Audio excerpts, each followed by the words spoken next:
श्रीगौरी वक्त्रपद्मार्का श्रीविघ्नेशा गजानना उत्तिष्ठ सुरसम्पूज्या त्रैलोक्यं पालनं कुरु। श्रीगौरी वक्त्रपद्मार्का श्रीविघ्नेशा गजानना उत्तिष्ठ सुरसम्पूज्या त्रैलोक्यं पालनं कुरु। उत्तिष्ठोत्तिष्ठ हेरम्बा उत्तिष्ठ गणनायका उत्तिष्ठ करुणापूर्णा भक्तानां भाग्यदायका।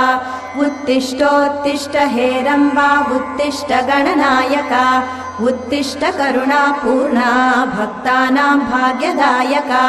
श्रीयाकुवाहन शिवात्मज दिव्यगात्रा श्रीभिन्नदन्तधनुजान्तक सूक्ष्मनेत्रा सर्वार्ति दुःखशमना फणिराजसूत्रा देवा गणेश्वर विभो तव सुप्रभातम्।